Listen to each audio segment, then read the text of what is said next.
Common question for me, and maybe for you. How scared should I be?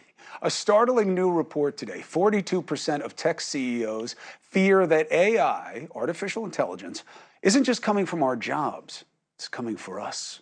It's going to take out humanity.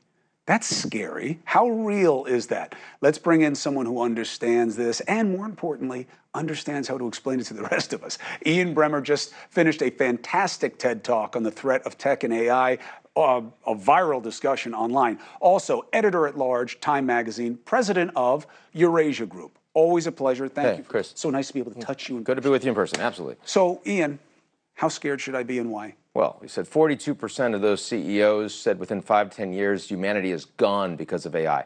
That implies to me about 84% of CEOs don't know as much as they should about AI, right? I mean, the same way you say it's not the gun that kills people, it's personal guns kills people. The issue with AI is not that the robots are going to kill us all, it's that people are going to use AI in ways that are dangerous through disinformation, and they're going to also do it through targeting malware. Like, you don't need to, people don't know how to code right now. Most people don't know how to code. No matter what they say, learn to code. They don't know how.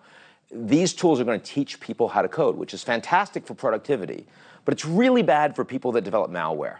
It's really bad for people that want to target spear phishing to you or to me individually or to some of our viewers right now. That is all going to happen really, really fast. And governments don't yet have the expertise, they don't have the institutions, they don't have the regulatory architecture. They're going to build it from scratch. So for at least the next couple of years, it's only the tech companies that are going to decide how this is going to get rolled out. So first, let's deal with what is the known and then the unknown, all right? Because these are not new challenges, right? One of the problems, as you and I both know, with what happened in the 2008 collapse was that government regulation and sophistication of trading, while the laws may be there, the oversight wasn't. Was not. So derivatives and all these different products they had, it was all moving too fast. And once they were able to use the leverage they wanted, in part because of Democrats, in part because of Republicans, they were off to the races and we were all in their dust. So we've dealt with that before. The private sector moves faster. Sure. What is different about this that we haven't dealt with as a challenge before? Well, the fact that you have financial regulation, you have financial architecture, we know what the SEC, what the Fed, what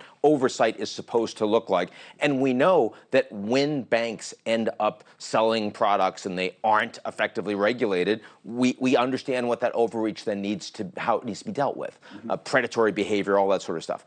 When it comes to AI, you and I now are in a position where we increasingly do not know online whether we are dealing with a person or a bot. The Turing test, in a sense, is being broken this year. That wasn't true in the 2020 election.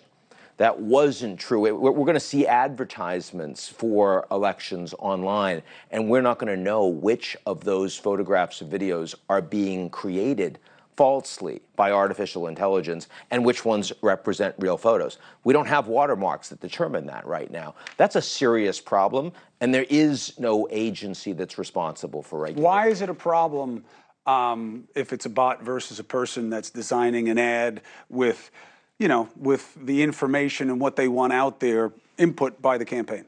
First of all, because these are real-time conversations. So, I mean, you're right. You can pay a troll that can do that work individually, but a bot can replicate that millions and millions and millions of times for no money whatsoever. So the potential to engage in that nefarious action is explosively greater as a consequence. The impact of the disinformation, which you and I know, there's been disinformation through the blogosphere and through cable news and through social media. No, but this is the next turbocharger saying, which is how I feel about social media. Exactly. The only thing I feel that's really different in our cultural dynamic right now than, let's say, during the filibuster over the Civil Rights Act in the 60s, okay, is the internet. Right. And that you can magnify messages, positive or negative, in a way that you never could then.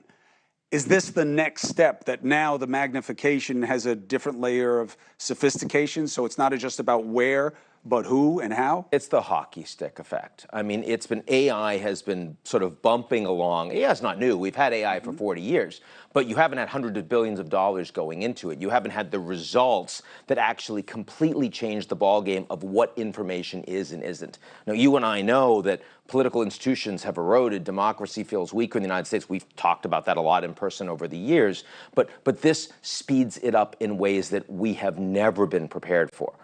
Hey, thank you for watching.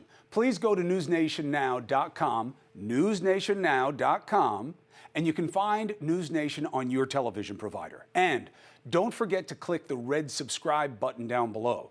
Then you will get more of NewsNation's fact-driven coverage.